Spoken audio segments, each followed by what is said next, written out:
오늘의 사연 시작하겠습니다. 안녕하세요.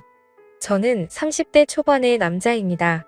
너무 답답하고 힘들어서 이렇게 글을 쓰게 되었네요. 저는 이혼 소송 상간자 소송 등을 진행하고 있습니다. 제가 이혼을 하게 된 사연은 아내의 외도였습니다. 물론 외도뿐만 아니라 여러 가지 문제들이 있었죠. 어떻게 이야기를 풀어야 할지 모르겠어서 아내의 외도 이야기부터 할게요. 저의 아내는 저보다 4살이 많습니다. 결혼 시작부터 마지막까지 그 나이차로 인해 아내와 처가 사람들에게 어린 놈의 자식이라는 말과 함께 무시를 당하게 될 줄은 몰랐네요.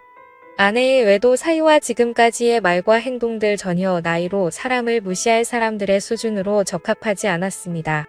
아내는 결혼 생활 중 이혼 소송 시작하기 전까지 몇 개월 빼고는 전업주부로 살았습니다. 소득 활동은 오롯이 저희 몫이었습니다. 혼자 소득 활동을 하는 게 억울하진 않았습니다. 누군가는 해야 할 역할이었고 가족을 위한 당연한 일이었으니까요. 아내는 매일 집에만 있는 게 너무 스트레스였다고 이야기합니다. 여러 취미 활동 좋아하는 것들 해보고 싶은 것들을 해보라고 권유했었습니다. 하지만 아내는 제 조언을 무시하고 선택한 게 온라인 게임이었습니다. 동적인 활동이 여러모로 게임보다는 좋을 듯하여 차라리 밖에 나가 친구들을 만나라고 이야기하곤 했었습니다. 그럼에도 아내는 하루에 적게는 4시간가량 많을 때는 8시간에서 9시간가량을 게임에 몰두하였고 심각한 게임 중독 증세까지 보이기 시작했습니다. 문제는 게임으로부터 시작되었습니다.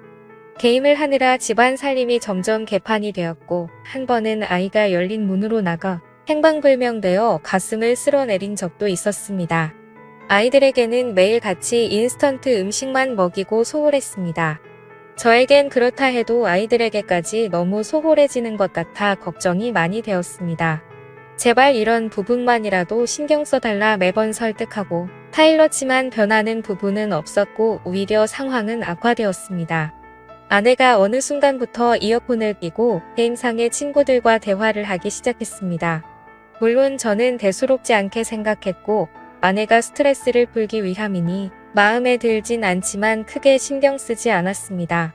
그러던 중 아내에게서 이상한 행동들이 발견됩니다.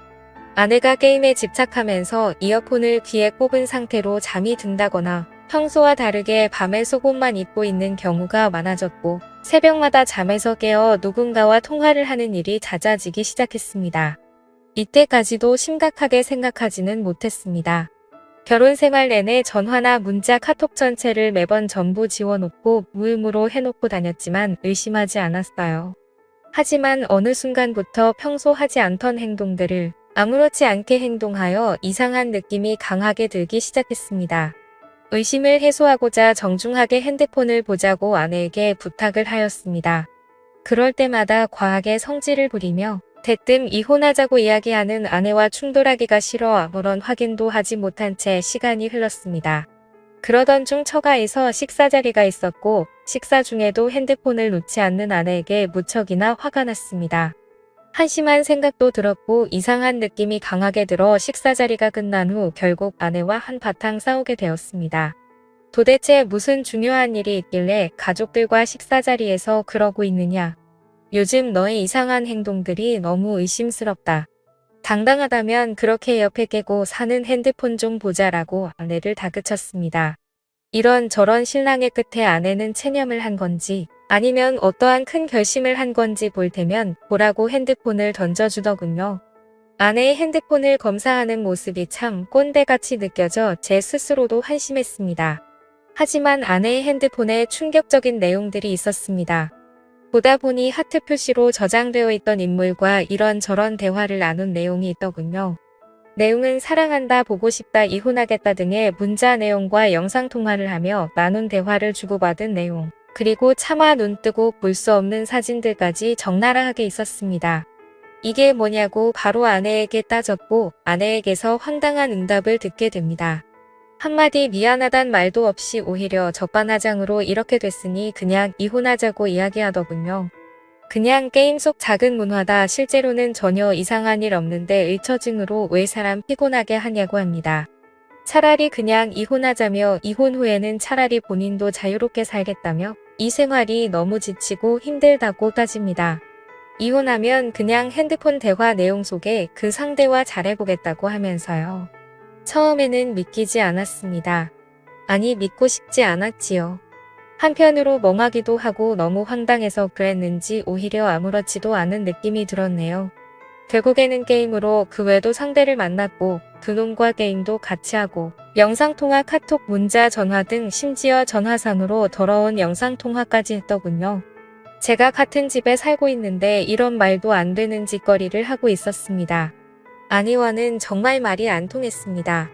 일단 전 그놈과 아내에게서 진심 어린 사과를 받고 싶었습니다. 아내의 상간남과 통화를 하게 되었습니다. 증거가 모두 있는데 본인은 전혀 알지 못하고 해당 내용은 모른다고 잡아대더군요. 이 쓰레기 같은 자식이 아직 어려서 그런지 새삼을 좀 모르는 것 같아 이러저러한 향후 절차를 말해주며 겁을 주니 실토를 합니다. 옆에 아내에게도 똑같은 질문을 물어보면 아내가 거짓말을 하는 건지 상간남과 서로 말이 맞지 않더군요. 그래서 저는 체크를 하면서 하나하나 따졌고 상황이 이상하게 돌아가는 걸 감지한 그놈은 전화를 일방적으로 끊었습니다. 전부 거짓으로 그놈과 짜고 치던 거짓말들이 적나라하게 드러나게 되었습니다. 그걸 참 그동안 바보같이 몰랐었네요. 너무 많이 믿고 살았나 봅니다. 당장 딱에 한 대 올리고 내쫓는 게 맞지만 순식간에 벌어진 일들에 대해 정리할 시간을 가져야겠다고 판단했고 아내에게 작은 기회를 주었네요. 머릿속이 복잡한 상태로 며칠이 지났습니다. 보통 다른 사람들의 경우를 보면 아내가 미안해서라도 신뢰를 다시 회복하기 힘드니 어느 이유에서든지 거절을 하더라도 자신의 잘못의 행동에 대한 죄책감이 동반되는 행동을 하는데 아내는 달랐습니다. 오히려 본인의 행동이 정당한 행동이어 조금이라도 감정 상하는 일들이 쌓이면 당연하게 가정을 내치고 외도하는 게 맞다는 기적인 논리를 주구장창 늘어놓더군요. 더불어 이 과정 중 아내는 어이없는 폭행을 저에게 수차례나 하더군요. 여자가 때려봐야 얼마나 아프겠냐마는 그때까지만 해도 다시 시작할 수 있을 거라는 바보 같은 작은 믿음에 일단 참았습니다. 그러나 흉기를 든 아내에게 상처까지 생겨버리는 일이 벌어졌습니다. 아이에게 못 볼 꼴 보이는 것 같아 근처 사는 동생네 잠깐 보내놨습니다.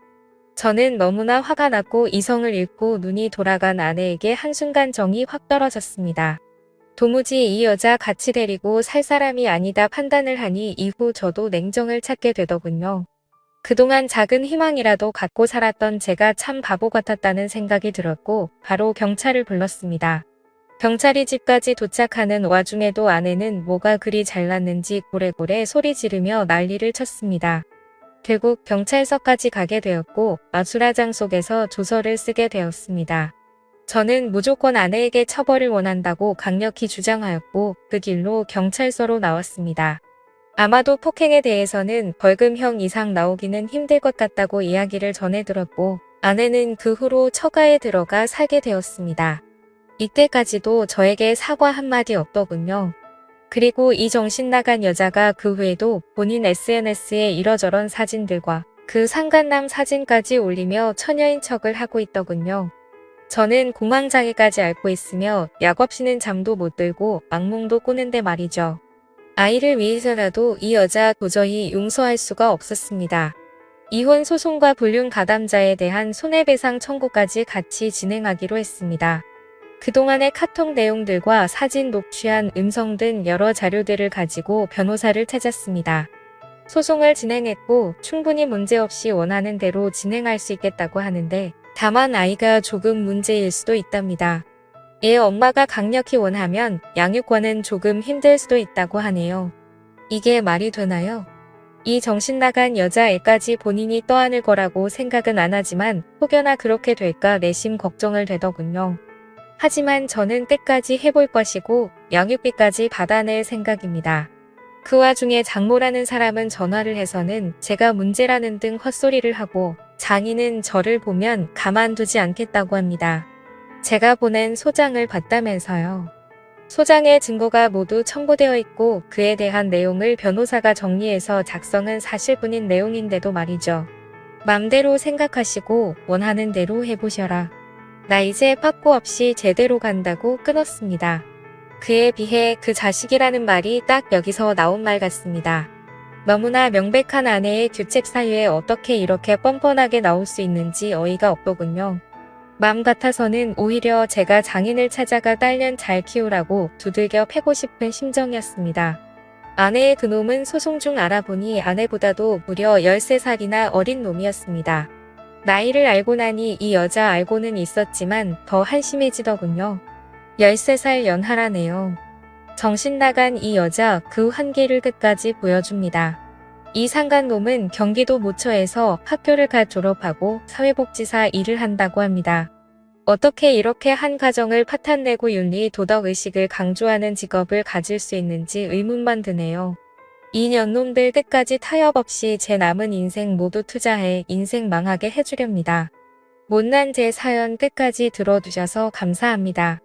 좋은 하루 보내시고 좋은 반려자와 평생 행복한 일만 가득하시길 바라겠습니다. 저는 오늘도 힘들지만 힘을 내보렵니다. 오늘의 사연 들어주셔서 감사합니다. 여러분의 생각은 어떠신지 댓글 달아주세요. 재미있게 시청하셨다면 구독, 좋아요 부탁드립니다.